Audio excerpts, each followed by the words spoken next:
Howdy folks, hope you're all having a good one, and welcome to a bonus video for Sunday. This is Arms Trade Tycoon Tanks by Microprose. You know, I remember seeing a demo of this about 2 years ago, and it's finally in alpha, and I've been given the opportunity to have a go. So, like any good capitalist, I'm going to have the opportunity to make obscene profits out of the death and destruction of the Great War. Although the full game takes you all the way up to modern times. But for now, the Great War it is, which means we have to design and build the first tanks. And then sell them to the government, and hopefully build tanks that are good enough that the government keeps coming back with new contracts. And that is all going to be a factor of our reputation, which is represented up here by our achievement points. Obviously we haven't designed or built or sold anything yet, so we don't have much of a reputation, but that's fine because neither do our competitors. Across the top of the screen you can see how much funds we have available for investment, how many raw materials, workers, and so on and so on and so on. So let's get started, head to the design bureau and actually design something, and surprisingly it's going to be the Mark I tank. So here you can see the various different components that go into actually making a tank. So we've got the hull. No big surprises here, it's the Mark I tank hull. Next, it's going to need an engine, and the only engine available is the Daimler Knight 6-cylinder Mark I, so okay, let's plonk the engine in. Now the running gear, the Centipede Mark I tracks, and then we're going to need to put some kind of guns on it. So you can see the side plates there for the sponsons. We could just fill it with an armoured plate, but that's no good. So we'll fill it with the Mark I male sponsons on both sides in order to equip the tank with the Hotchkiss quick-firing 6-pounder naval gun. And one on the other side. Right. Oh, and it's going to need a machine gun as well. So the only available machine gun is the Lewis gun, or if you're a Star Wars fan, the Imperial T-21 heavy repeating blaster rifle. Right. But we're not done, because it's going to need a crew and it's going to need consumables, and then we're going to have to paint it. Also, I'm not a huge fan of the roof or the auxiliary wheels at the back and the tail, which just ended up being taken off because they added weight and didn't actually provide much of a benefit. We'll come to that in a bit though. You can see the current mass of the vehicle next to its mass limit, the internal volume limit, which will go up as we fill it with crew, and all kinds of defects here. I mean, these are... Look, it's the Mark I tank. They didn't really know what they were doing. So, yes, there are some inherent design limitations and defects which are just a product of this design. So, I mean, we can help with the mobility by getting rid of unnecessary components like the roof and the tail. To do that, though, we're going to have to go to the engineering bureau. We're in the design bureau at the moment. So since it's the hull that I want to modify, we'll go back to the hull and we will instead change this into a blueprint. We'll save the draft. Notice that the hull is now changed blue to indicate blueprint status, and we can now edit the hull in the engineering bureau. So we'll head over to that, and here we are. Notice that it's blue rather than green to indicate that this is just a blueprint. So there are a number of things that we can do. We can't actually improve the armour itself, we just have wrought iron. But we'll be able to research better armour in future. Riveted assembly, Mark II, so improving the process of applying the actual rivets to the armour plates. I mean, rivets aren't great. They have a tendency to turn into shrapnel whenever something hard strikes the outside of the hull, but we'll go with the improved riveting. I don't actually have anything research which I can place in these empty slots. Further research and trials are going to have to be conducted before I can do anything about that. But, I mean, you know, it's early days. This is the Mark I tank, and let's face it, at this stage, the army doesn't even know what it wants. I could probably just sell them any old shit and they'd be entirely happy. And that's actually kind of true at this stage, but they do get a lot more selective in their requirements as the game progresses, once the army itself actually understands what it wants out of its tanks. So, for now, I'm just removing the roof and the tail assembly because... I mean, they're basically useless, and improving the riveting techniques. And then we'll assign our engineers to do that, and it'll take them a couple of days, but at the moment I don't actually have any contracts, so I'm not under any pressure to get any tanks built, but the contracts will come. because the war has just broken out. So we're back in the design bureau, and there's the new Mark 1 tank, minus the roof and the tail. It's the Mark 1 Mark 1. Notice that the hull is still blue because the engineers are still working out the whole engineering processes in order to make the changes that I've implemented happen. But I can now continue in the design process to select the crew. So over here, you're going to see the requirements, the basic crew requirements that the tank needs to be operational. You must fill at least 50% of these requirements. And I can cover the command requirements by, funnily enough, assigning a commander to the tank. Notice that it's only 4 out of 5 because, well, early tank commanders were horribly overworked. I can make them even more horribly overworked by expecting them to operate the Lewis gun in the front as well. That basically fails the command requirements, and you can only assign 1 commander to a tank. So let's just go with giving him just the 1 job to worry about. Now let's assign a driver, and that's easily covered the driving requirements. Although the mechanics in the tank are also going to assist the driver, because believe it or not, the driver couldn't change gears by himself. It required mechanics physically changing the gears on the engine in order for that to happen. We're also going to require some gunners and some loaders.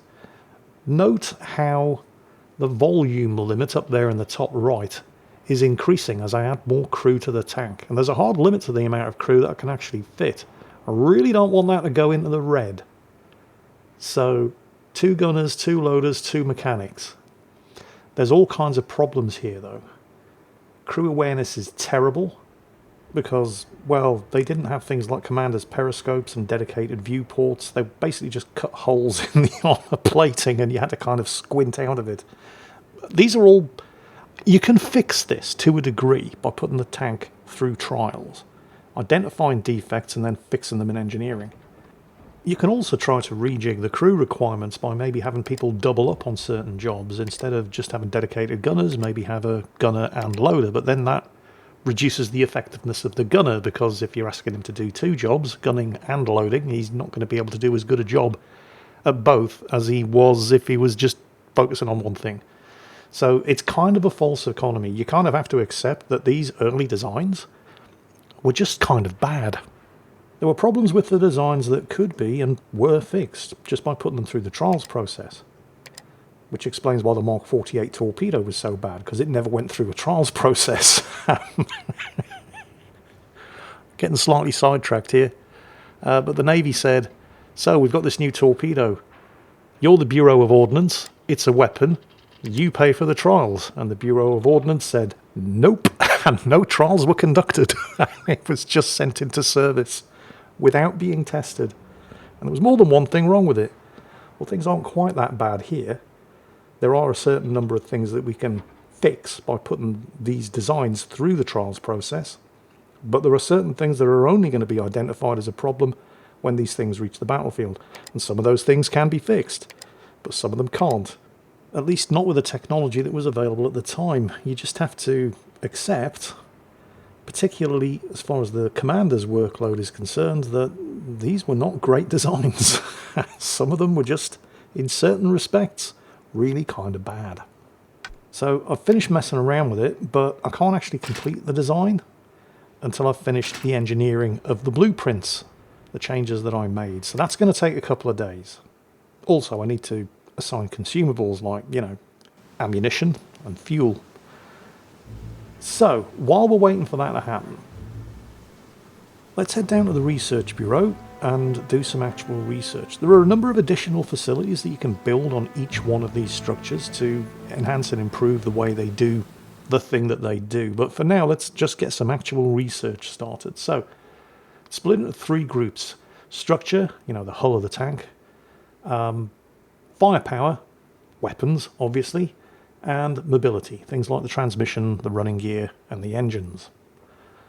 I kind of like the idea of an all-machine gun tank. So for that, I'm going to have to go into structure and research the female sponson. So this will replace the quick-firing 6-pounder gun with a pair of machine guns on each side. Now, you can see it's not required that you have riveting focus, and this involves building a riveting workshop in your actual production line in order to actually produce a tank with female sponsons. But if you do have a riveting workshop, it will be produced faster and cheaper. So above the engineering workshop, you can see the number 9. That means it's going to take the engineers 9 days to actually engineer the changes in the blueprints to the prototype. While I'm here, I'm going to throw up some additional structures to improve the work that the engineering bureau does. Now, each of the primary structures within your factory, you can do this.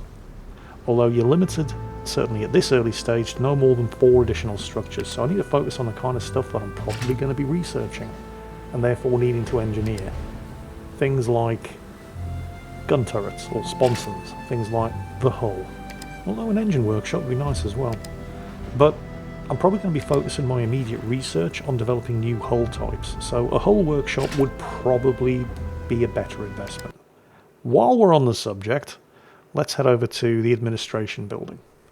So this is where you do all the hiring and firing. Specifically, administrators. Each primary structure within the factory, including the administration building itself, can be run by an administrator or a manager. And these provide some really, really powerful bonuses. They all have a monthly salary, which you have to pay. So obviously the guy with the most bonuses costs the most. But this guy here, 25% man-hour cost reduction for tank production. I'm not actually producing any tanks yet, but I want this guy running the production hall when I am. He's also kind of cheap. So we're going to go ahead and hire him. It'll take him a couple of days to arrive.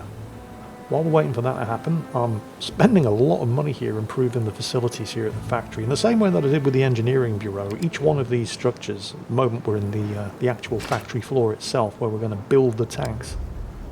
And I'm not actually building any tanks yet, but when those contracts come in, I want to be able to hit the ground running.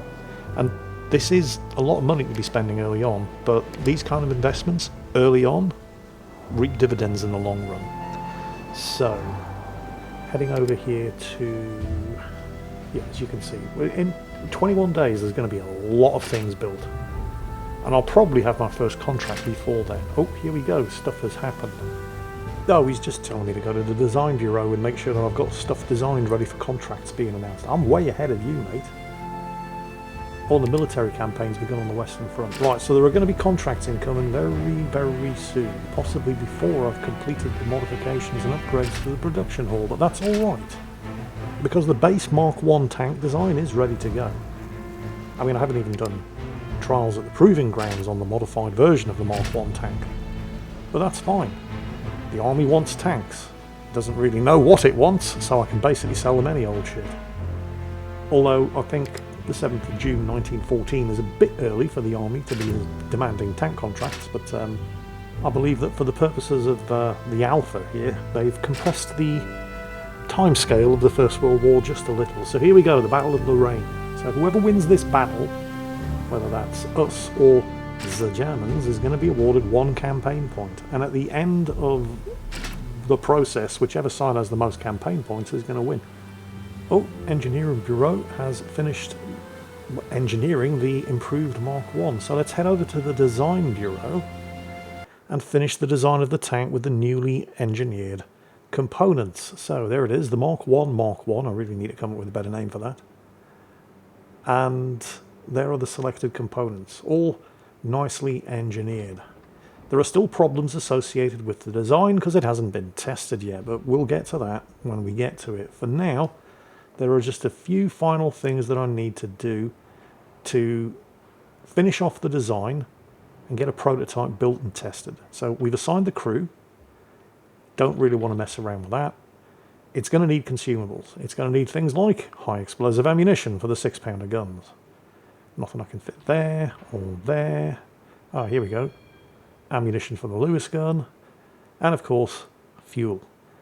And then the final thing that we need to do is get the thing painted. So there's a bunch of different paint schemes that you can choose from. At the moment, they don't actually do anything other than make it look nice. I believe in the final version of the game, different camouflage patterns will actually have some kind of effect. But, well, these are the options available at the moment. I think we're going to go with this one. That's everything done. We can now assign our engineers to finishing the design of this improved Mark 1 tank. It's going to take a while, but once it's done, we can get this thing onto the proving ground and work out any remaining flaws in the design, or at least as many as we can work out given the technology of the day. It's almost certainly not going to be ready for when the government any day now is going to announce bids for tank contracts. But that's fine. In the meantime, I can just turn out a bunch of unmodified Mark 1s. Right, the Battle of Lorraine is over and we won. Hooray! You can actually influence the outcome of these battles by supplying the army with good tanks. You might think it would be a better idea to supply the army with bad tanks so they all get destroyed so you can make more money by selling them more tanks. But it's a bit of a false economy because you need to build up your reputation. And, well, if tanks prove to be successful on the battlefield, then the army will want more and more of them. So it's always in your best interest to build the best tanks that you possibly can. And of course, let's not forget, as a good capitalist war profiteer, I can also charge more money for the better tanks. So that's nice. And here it is. Britain announces a new contract for 12 tanks. So they're going to be outfitting one tank company. Just one company, not a lot. I mean, they're still not entirely sure about this whole landship concept, but it's up to me to change their minds, thereby ensuring many, many lucrative tank contracts in the future. So you can see the contract requirements. To be completely fair to the army, they basically have no idea what they need. Right now they're just kind of tanks please, and I can actually offer them the modified Mark 1 because it's been through the engineering and design process, even though it hasn't completed its trials yet. Let me just take a quick look here, because I'm only bidding on the contract. It hasn't actually been accepted yet, so I might have time to actually get it through the trials process.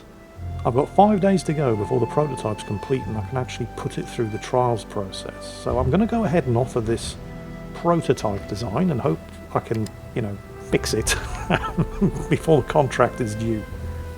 I realise I'm kind of over-promising at the moment, but it is kind of important that I actually get this first contract. There's the bid from my competitors, and it's bloody awful. The success score is bad, whereas mine is really good. You can see the contract requirements here, and the army of, it's a pretty broad range of specifications because they don't really know what they need. They've specified that they want protection, soft firepower and reliability, and I've easily met the protection and reliability specifications. Soft firepower I've only just got there with the addition of the Lewis gun. I've far exceeded the hard firepower requirements because I've fitted a pair of 6-pounder guns. Just about the only place where I'm slightly below the required specification is mobility. But in every other specification I'm way ahead of what's expected. So, there's very little chance I am not going to win this contract. Even though I haven't actually built the tank that I'm offering. Yeah, I haven't even tested the tank that I'm offering. There are ways that you can influence the success score beyond just building the tank that the army wants. You can fiddle with the price, you can fiddle with the amount that you are willing to supply, and try to extend or even shorten the delivery date. But once you're happy with your bid, you hit that big old tick button, ensuring that you get the contract application in before the deadline. And then you just wait and see who's going to actually win the contract. Although given the looks of the offerings from my competitors, I honestly don't think there's any way I will not win this contract. Which is good, but it's also bad, because right now I don't even have a tank to offer them. All I really have is the idea of a tank, because I screwed up during the design and engineering process. And I've won the contract. Oh great.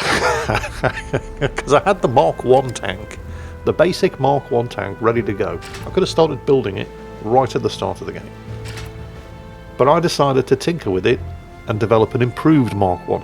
The mistake that I made, what I should have done was clone the design of the Mark 1 and then mess with the clone, leaving the design of the Mark 1 intact. But what I instead did was start modifying the original design of the Mark 1. So I don't have the original design of the Mark 1 anymore. All I have is the modified version. And it hasn't even been tested. I now need to go to the warehouse, of course, and ensure that I have enough raw materials to actually build 12 improved Mark 1s.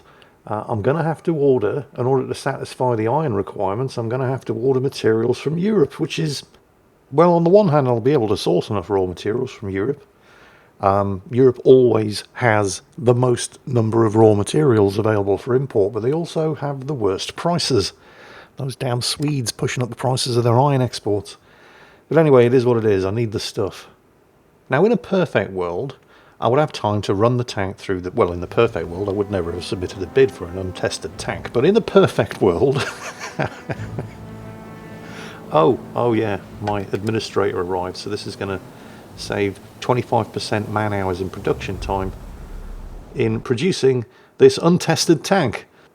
Like I said, in an ideal world, I would have had time to run this thing through the testing process and iron out all of the problems that were identified during the engineering process before actually putting this thing into production and selling it to the army.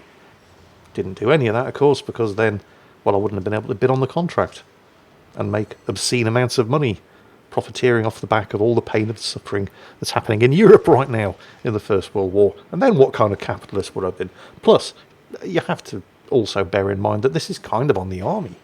I mean, they saw the contract. They saw the specifications of the tank that I was offering them. It's not as if I'm trying to pull any kind of bait and switch here by offering one design and then actually delivering another. They're getting exactly the tank that they asked for at the exact price that they were prepared to pay, and they're probably going to get it early. By the standards of modern defence contractors, I'm really good. There you go. 21 days they'll have their 12 tanks. Well, I'll have built their 12 tanks. I still have to arrange for them to be delivered, and they are all untested. It'll be fine. And yeah, delivery comes with its own set of problems, but the tanks are being produced.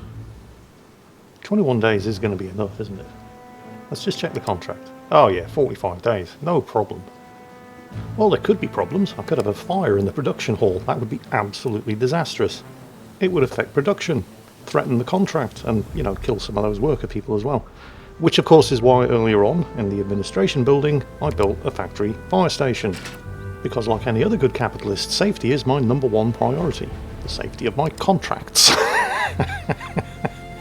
Any additional benefits for the worker, of course, is just a happy coincidence. Right, let's get these trials done. We are kind of shutting the barn door after the horse has bolted here. And the trials aren't free, but they're not that expensive. It's going to take 12 days. Alright, so we'll be halfway through the production process of the untested tanks before we get the tests complete. But this is fine.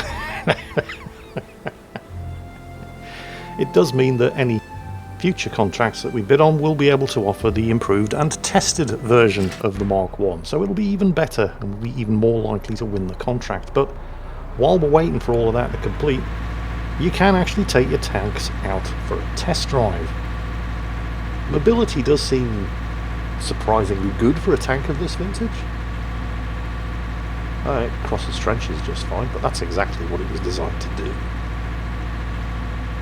Couple of things to bear in mind here. Well, not just here, but with the game in general. It is just an alpha test. I know I did say that right at the beginning, but it bears repeating. So you've got things like the... well, I mean, I'm looking at the unrealistically good mobility of the Mark 1 tank here, and that could just be as a result of the fact that it's an alpha and they haven't done any kind of optimization passes yet. During an alpha, you just focus on getting features into the game. Or it could be because they don't want you to have to spend half an hour getting over the test drive range. So for gameplay purposes, they've made the Mark 1 a little bit faster than it actually should be. Honestly, I don't know which is which, and I'm pretty happy with either explanation. You know, this is fine. A couple of other things that I've noticed when playing the game: the loading screens are kind of bad, even on a solid-state drive. You spend a long time staring at loading screens, and this is something that the developers have acknowledged. And again, it's something that, because it's an alpha, you don't optimize in an alpha unless you've got spare capacity. During an alpha, you're focusing on just getting the features in. So again, as long as they do something to optimize the loading screens by the time the actual game comes out, I'm entirely happy. I'll tell you something else I've noticed, and it's got nothing whatsoever to do with... look, Look at those quick-firing 6-pounder gun barrels. And this is actually something that ended up happening with the actual First World War tanks, because these were naval guns. The Navy actually took the lead in tank development, believe it or not. There's a reason why these things were called land ships. And they're armed with quick-firing 6-pounder naval guns. The length of the barrel is a problem. It's fine on a ship. You're unlikely to round a corner and snap the barrel off or dig it into the ground on the side of a trench on a ship, but on a tank you are. And I've noticed a couple of occasions driving this tank around the proving grounds that those gun barrels have come uncomfortably close to catching on something and digging into the ground. So in reality they actually shortened the barrels of the guns because of exactly that reason.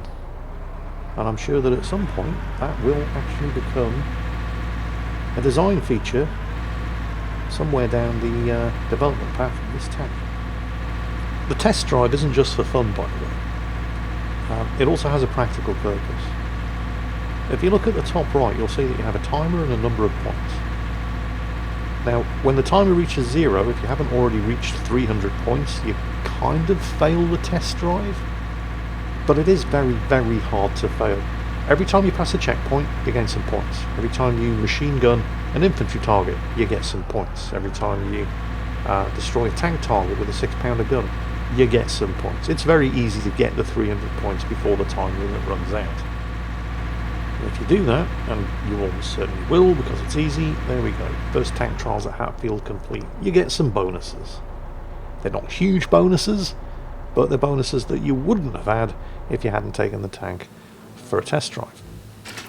And speaking of tests, the trials are complete. So now we need to go back to the design bureau and fix any problems that were identified during the trials phase. And unsurprisingly, given the tank that we're talking about, those problems are mostly to do with crew performance and mobility. But I mean, these tanks are always going to have issues with crew performance and mobility. That is just, it's always going to be a factor of the way these tanks are designed and built. I mean, the crew cannot see shit out of them, and in an emergency, it's really, really hard for them to get out. But we can at least do as much as possible to mitigate those problems, if not completely eliminate them. And that's what we're doing here. So, mobility issues. Insufficient roller travel because of the volume limit. The internal volume, yeah. I mean, these tanks were almost as dangerous to their own crews as they were to the enemy. I've been inside one of these things. There is not a lot of space. And that was just me alone inside one of these tanks. You've got the engine taking up the majority, as well as the transmission of the internal volume, plus the guns, the ammunition, the fuel, and, in the case of this thing, 7 other crewmen as well. And this is, by the standards of the time, a fairly good design. If you've ever seen the German World War I tank, the A7V, I mean, that thing was bigger than the British Mark I, but it had more than twice the crew. They had anything like 18 to 20 people crammed inside one of these things, depending on how many loaders you wanted for all the guns and machine guns. I mean, it's a miracle that Germany actually managed to build as many of these things as they did, and I think they only built 12. And it's not a successful design. It's not that Germany didn't use tanks during the First World War, they did. It's just that they didn't use many of their own because their own were terrible. They used a fair number of captured British and French tanks. French tanks, by the way, as well as German tanks and American tanks and Russian tanks, all will be available for design, development and sale in the full game. But during the alpha, it's just the British. So, the tanks are ready. Now we have to arrange for them to be actually delivered to the tank company. So, where is it? Here we go. Right. In the warehouse you have material and tank storage. At the moment I can store 50 tanks. This is fine at the beginning of the game because the contract is only for 12. But we have to worry about, well, the safety of the delivery. And again, we're not talking about the safety of the delivery workers here or anything. We're talking about any delays to the delivery. Now, we do have plenty of time, so a small delay during the delivery process isn't going to be catastrophic. But I really do want to make a good impression on this first order, not least of which because I'm delivering untested tanks. But my reputation is important. You need to build up a good reputation with the government in order to increase your chances of getting future contracts. I mean, there are other ways of ensuring that you get future contracts as well, and it's not necessarily all about just building the best available tank. You can actually build a lobbying office in your administration building in order to lobby the government to award you contracts. Now, I don't know exactly how that process occurs, and I suspect that in-game it's probably not going to be that complicated. It's just going to award you a percentage bonus to the likelihood of your contract being accepted, but they could, for example, do things like, oh, I don't know, pick a government minister and offer his 2-year-old daughter a non-executive position on the company's board of directors, with a fat salary, of course, and, so that government minister can then have his daughter buy him a massive multi-million-dollar mansion to live in, all completely tax-free, of course, because his daughter bought it for him as a gift, in exactly the same way that the current Russian Minister of Defense did. And they say that corruption is a problem in the Russian military. They don't know what they're talking about. This is just how deals get done.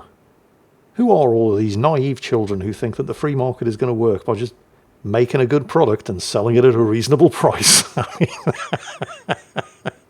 Seriously, come on, wake up. That's not how things work. I'm about to complete my first contract, and I didn't do it by selling the government a tested tank.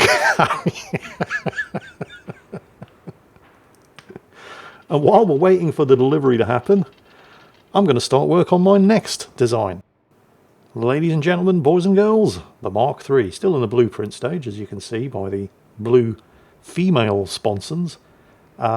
Technically, I suppose the improved Mark I is the Mark II, so this is the Mark III. And what it lacks in hard firepower, because it's got no cannon, it more than makes up for in soft firepower, because it has 5 machine guns.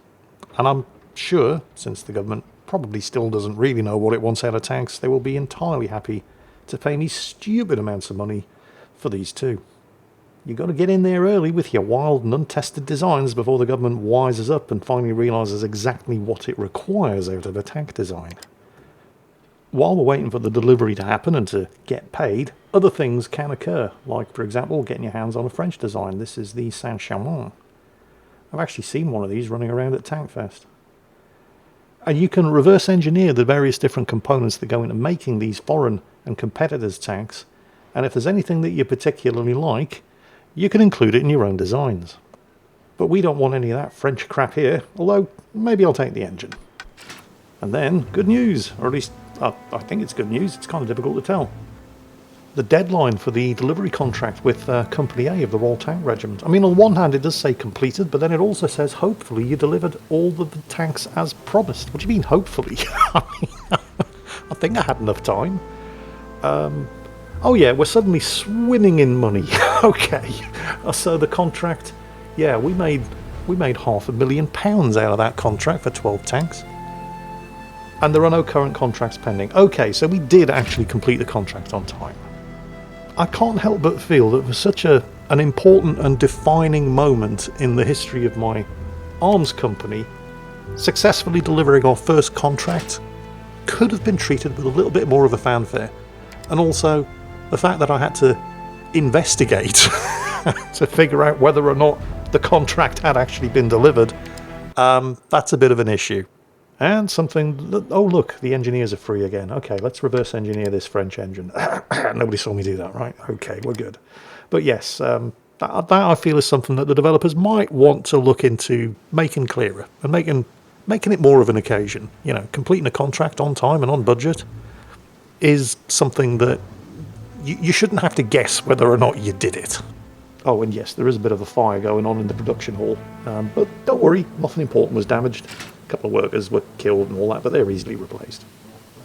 Honestly, workers, I mean, you have to have them, but all they do is complain about inhuman working conditions and then expect to be paid the minimum amount necessary in order to get them off their lazy asses.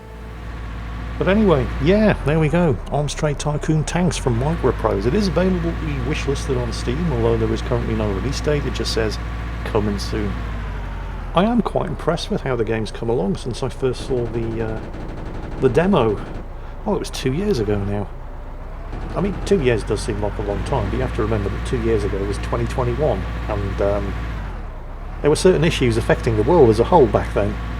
Certain issues which caused a lot of games to suffer sudden and unavoidable delays in their development process. But yeah, I'm quite impressed with how it has come along, and I'm definitely looking forward to the full version. The full version where you'll be able to not just design, develop, and most importantly, sell British World War I tanks, but also tanks of many different nations: the French, the Germans, the Americans, the Russians, possibly, although I'm not sure the Italians, but you never know. All the way up to modern times. So if you like the look of what you've seen, and if you've enjoyed today's video, then by all means head over to Arms Trade Tycoon Tanks' Steam page and hit that wishlist button. In the meantime, I hope you're all having a great weekend. I hope you enjoyed today's bonus video, and as always, take care, and I'll catch you next time.